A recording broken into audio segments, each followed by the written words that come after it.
Now, these people are not made from one race. They're made from all the race groups because God was using a prototype to communicate a greater lesson. That lesson is us. Look at us here today.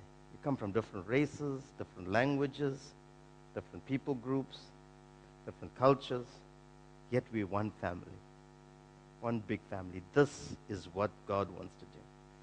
And all of us can't fit in Israel. If the promise is going to be fulfilled, and God only gave Abraham Israel, the sons of Jacob, Israel, then there's a greater promise coming to the sons of Abraham in the spirit. There's Abram and there's Abraham. The sons of Abraham in the spirit, we're going to rule over the earth. That's a different dimension. And that he was referring to the seed of Christ. Seed of Christ. Not the seed of Abraham. He was referring to the seed of Christ. And this is not the circumcised in the natural. Now I'm talking about those people. These people, after receiving the covenant, they go into a place called Egypt. Egypt. In Egypt, they enjoy 40 years, 1 century, one generation, 40 years of great blessings. But in that 40 years, things turned against them. At the end of those 40 years, things turned against them. And what happened to them? The nation of Israel went into 400 years of slavery. So Egypt becomes a symbol of the place of sin, slavery, bondage, and so forth. Okay? That's a picture of where we all were. All right? For 400 years. Our initial aim was to enjoy the land. We ended up in bondage. We ended up in bondage. Pharaoh and his system becomes a symbol of wickedness. Now let me tell you this in the natural. Natural Israel in Africa is not what God is speaking about here. He's speaking about a spiritual principle. These are some wonderful Christians in Egypt. Wonderful Christians in Egypt. So God's talking about the spiritual. So God now wants to set these people free.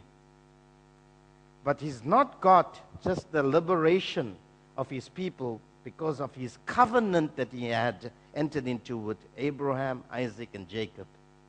That's not the reason why he wants to set them free. The ultimate reason is that they will come to the original promise he made, which we call the promised land. Am I correct? The promised land. That's where he wants to get them. This is the place he wants to get them. That's called, in the natural, that's called the finish. The finish. The finish. Now God, whatever he's going to do here, in terms of setting them free, is not governed by the immediate future. It's governed by the end. The end. What's the end? I want my people to be in their own land. I want them to rule over their own people. I want them to be a special people unto me. I want them to become a model that when people study them, for the future they will see what God plans to do with the rest of the human race through this prototype people called Israel.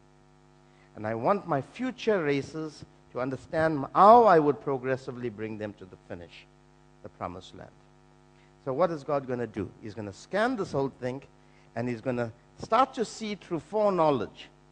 He's going to see, number one, that when these people are liberated from Egypt, from bondage, these people are going to cross the Red Sea. The Red Sea. They're going to cross it. And when they cross the Red Sea, they will go and spy the land. Their leaders will spy the land to decide whether they want it, according to the prophecy. And 10 of their leaders, God through foreknowledge can see, will say, no, we don't think we can take the land.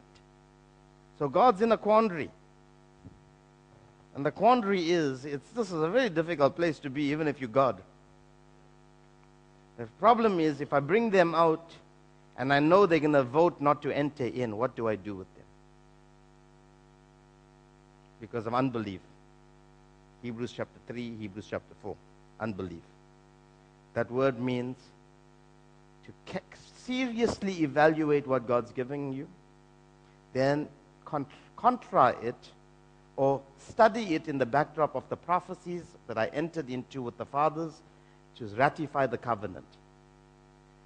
And then still come to the conclusion, after analyzing all of that, that we don't think God really promised our fathers the promised land.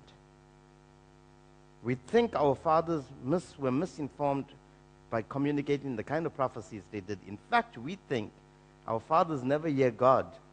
They made a mistake by thinking that God's going to give us this land. Why? It's too big, it's too powerful, it's too organized, it's too civilized. It's got too many mega cultures in this land.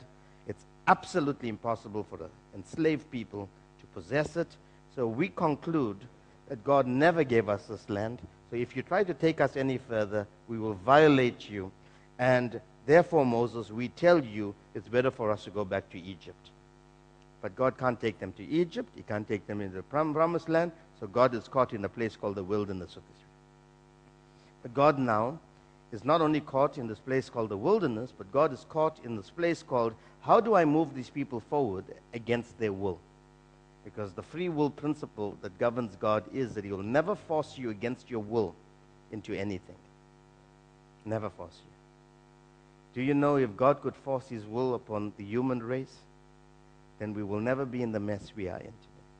In fact, there was no need for salvation.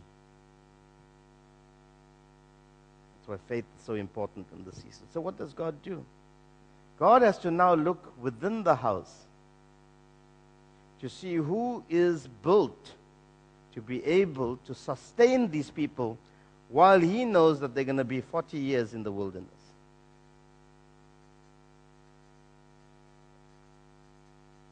Years in the wilderness.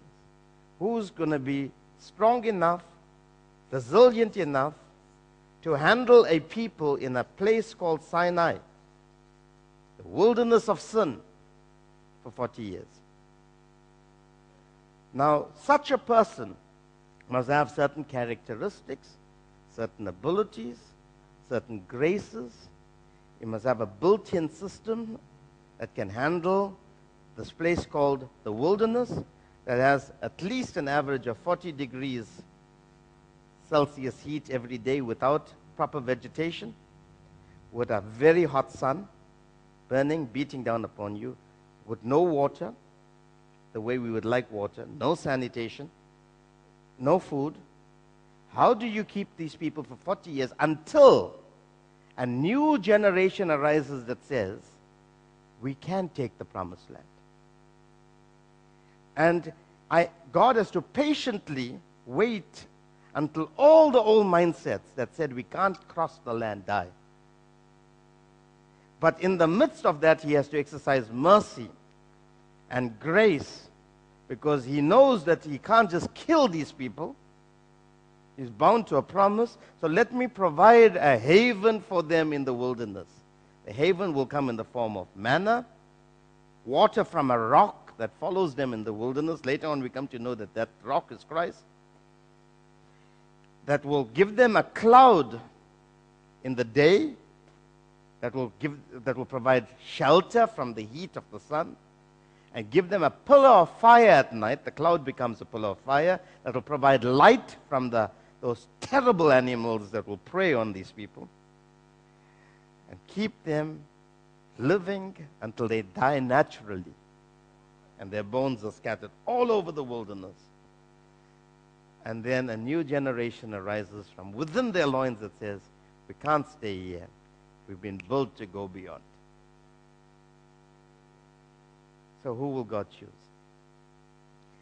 God will have to choose somebody that is not governed by his conditions, his environment. Such a person must be able to live in the wilderness, but can be connected to the heavens. He must be able to know how to commune by climbing mountains and study, by climbing mountains and staying in the presence of God. He must be able to commune with God. This individual must have intimacy. He must have no desire for land ownership, for material things. In fact, this person must only know the safety of the closet. the place where he can fellowship with God. If anyone comes against him in the form of rebellion, groaning, moaning, complaining, etc., this person must be able to rush to God and say, I can't do it. Will you help me? I give up. I can't carry this burden anymore. He must not do anything but just seek God. Such a person must be so committed to God that if he's in the presence of God, he can capture with detail every little instruction God gives him, so that he can bring a copy and a shadow of everything that he sees in this heavenly dimension and build it in the earth in the form of a tabernacle.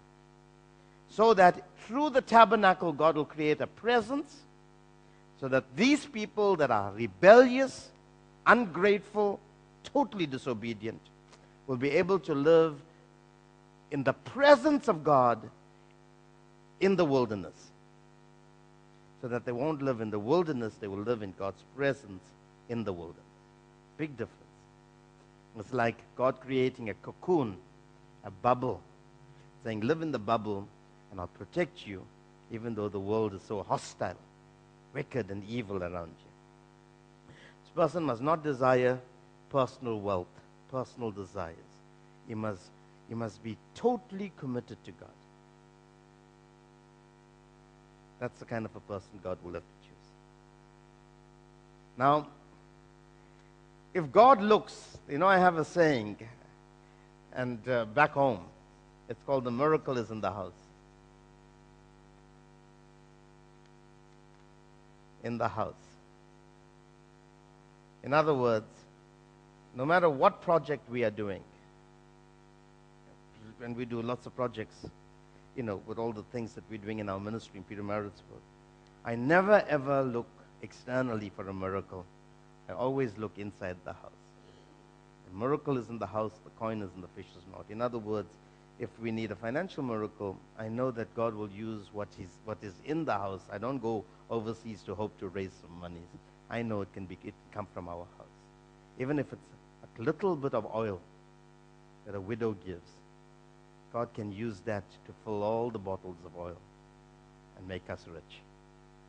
I look for a fish with a small coin in it, knowing it will be enough to pay the taxes, and let God multiply it. Look for a little boy, maybe keeping his lunch because he's mesmerized for 3 days with the teachings of Jesus that he forgot to eat his lunch.